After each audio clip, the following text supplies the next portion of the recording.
amigos, son en este momento, vamos a ver, 7:31 minutos de la mañana.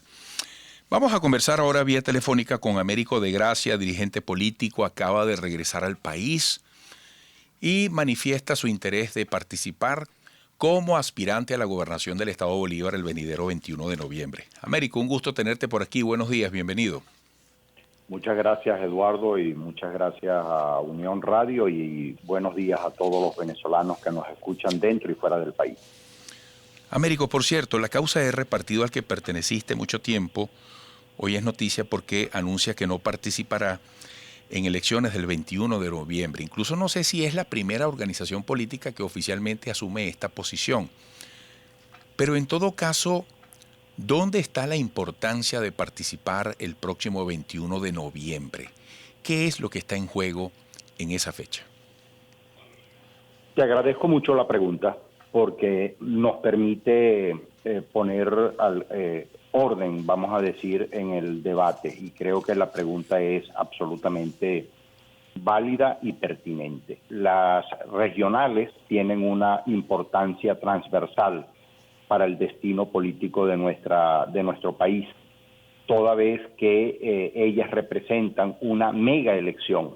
Ahora, nosotros, en el caso de Guayana y el movimiento que nosotros estamos emprendiendo desde esta región llamada Guayana Libre, le ponemos apellido a las regionales y por eso las llamamos regionales plebiscitarias, de manera que ni un solo voto para Maduro, y van orientadas a la creación de un nuevo centro de dirección política, toda vez que Venezuela hoy, lastimosamente, su oposición, de la que nosotros formamos parte, obviamente, no tiene centro de dirección política. El último centro de dirección política de la oposición que existió feneció en el año 2017 cuando decidieron implosionar la MUT y la decidieron implosionar desde adentro. De modo que ahora se requiere que con los resultados electorales obtenidos el 21 de noviembre nosotros podamos, con los 3.068 cargos de elección popular, tener una legitimidad de origen entre gobernadores, alcaldes, diputados regionales y concejales para poder crear ese nuevo centro de dirección política. Eso es lo que está en juego. Lo segundo es establecer una ruta, y nosotros la hemos establecido con las regionales plebiscitarias, el referéndum revocatorio y las presidenciales libres. ¿Tardará mucho tiempo? Bueno, esos son menos de 24 meses, de manera que ordenar la casa y construir ese centro de dirección política en 24 meses también será una tarea muy compleja y muy difícil, pero esa es la importancia de participar en un proceso como el que está en víspera para el 21 de noviembre. Américo de Gracia, lo estás diciendo con claridad, reconstrucción de un centro de dirección política, definición de una ruta.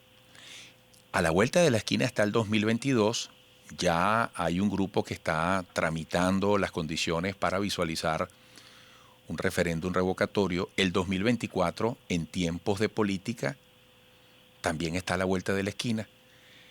Y yo te pregunto, por lo que puedes estar percibiendo de la gente, porque se dice que no hay una conexión en este momento con la dinámica de dirigentes y partidos políticos, que la gente está en otra cosa, que la gente está en modo sobrevivencia, resolución de sus problemas, y no encuentra mensajes conectables con ese sufrimiento. Esa tarea, ¿cómo resarcirla? Porque el 21 de noviembre va a requerir de participación. Sí, también es pertinente la pregunta, e incluso inteligente, fíjate. Lastimosamente, y eso que tú acabas de señalar, es producto de lo desacertado de no tener un centro de dirección política. Hemos estimulado la desesperanza, el desconcierto y la inercia, con la abstención de la que yo formé parte y que incluso dijimos no solamente que fue un error, sino también a mi regreso del exterior dije no solamente que fue un error, sino que fue derrotada por los hechos de manera fáctica. De modo que recomponer la ruta electoral implica reconocer en principio ese error. Lo segundo es que la oposición venezolana hoy navega en dos aguas. Un bloque, que yo los llamo el bloque de los náufragos, de los abstencionistas, de los que militan y promueven la inercia, náufragos porque militan en la nostalgia de que algún día vendrá una fragata a rescatarnos en el medio del océano, y la otra son el otro bloque de la oposición son los medallas de bronce, los que no están interesados en derrotar a Maduro, sino en derrotarnos entre nosotros mismos, o sea, sacar más votos unos que otros para ver cómo somos la primera minoría. Nosotros, en el caso del bloque Guayana, no estamos interesados en militar en ninguna de esas dos opciones. Creemos que la opción principal es ayudar y construir una ruta que nos permita salir de la tragedia en la que viven los venezolanos. Lo que tú acabas de señalar es cuesta arriba, pero es el reto que tenemos los venezolanos, es el reto que tenemos los dirigentes, líderes, que de alguna manera tenemos un compromiso con Venezuela. Y a falta de un centro de dirección política nacional, bueno es entonces construir los centros de dirección política regionales, y en eso estamos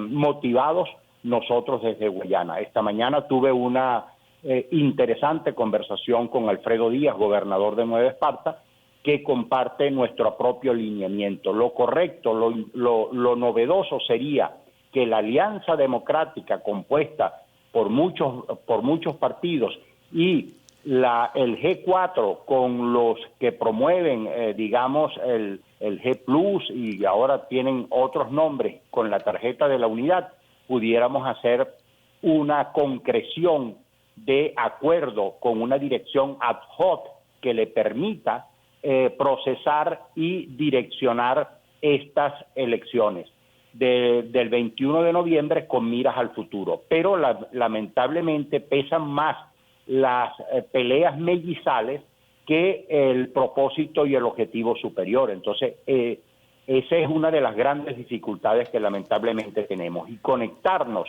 en este caso, en Guayana lo hemos hecho. Nos hemos conectado con los indígenas, con los mineros, con los trabajadores de las empresas básicas, con las amas de casa, con los vecinos, con los que no tienen gas, con los que no tienen electricidad, con los que no tienen agua, con los que no tienen gasolina, etcétera, etcétera. Medicina o ese a diario. Nosotros hemos perdido no solamente la democracia y la libertad, curiosamente perdimos incluso hasta la independencia. Un país que no tiene signo monetario no puede ser un país independiente. Un país que maneja su signo monetario en medio de una clandestinidad absoluta no puede tener independencia. Un país que, siendo rico en petróleo, no tiene gas y no tiene gasolina, no puede ser un país independiente. Que nosotros tengamos que importar, después de todo el esfuerzo que hizo el país durante más de 100 años en materia petrolera, y tengamos que expender gasolinas en las estaciones de combustible proveniente de Irán, no puede ser un país independiente. Américo, o sea, perdimos hasta la independencia. Américo, en razón del tiempo, ¿crees en la negociación? ¿Crees que se puede estar avanzando en ese aspecto? Incluso, además de esta pregunta, yo leía un tuit de Charito Rojas, la periodista que está en Valencia, bueno, con una trayectoria de muchos años. Ella decía que había humo blanco, que finalmente había acuerdos a lo interno de la oposición, pero tanto en el terreno interno de la oposición como el que se intenta, según nos dicen, ante el gobierno, ¿crees en las negociaciones? ¿Crees que se está avanzando en este momento? Creo en las negociaciones, creo que no se está avanzando, y creo que la oposición misma se inhabilita a sí misma. Una oposición que no es capaz de negociar entre sí no puede negociar con terceros. Y no negocia porque fundamentalmente en la oposición prevalecen tres grandes perfiles perjudiciales. Uno es la hegemonía grupal. Dos es el derecho a excluir o el reservarse el derecho de admisión. Y tres, el derecho a veto, vetarnos unos a otros. y eso, por supuesto, aleja cualquier posibilidad de entendimiento y de acuerdo como un bloque. Ahora, la negociación no podemos satanizarla, como no vamos a satanizar ninguna de las alternativas que nos propongamos en lo sucesivo para poder hacer un proceso de transición en Venezuela. Para finalizar, ¿qué le quieres decir a Venezuela con tu regreso? ¿Qué significa tu retorno al país con la aspiración ya hecha pública de la gobernación de Bolívar? Que el destino de nuestro país, Eduardo, y aquellos que nos escuchan, depende fundamentalmente de los venezolanos. Capitalizar todas nuestras fuerzas, que lo que ocurra en el mundo exterior tenga resonancia abajo también. No puede haber alternativas en el camino hacia la recuperación de los tres elementos que acabo de señalar: democracia, libertad e independencia, sin el concurso de los venezolanos. Y por eso hemos dicho que los mantras mágicos son tóxicos, porque aíslan al ciudadano, lo eximen del proceso. Y una manera de incluir a los venezolanos en este proceso es invitarlo a recuperar nuestro derecho al voto. No se puede capitalizar un derecho renunciando a ejercerlo. De modo que nosotros invitamos desde la plataforma Guayana Libre a los venezolanos asumamos el reto de las regionales como una recomposición de nuestra propia fuerza, haciendo un acto de reingeniería. Muchas gracias, Eduardo. Gracias a ti, Américo de Gracia. Hasta pronto, dirigente político. Vamos a la pausa.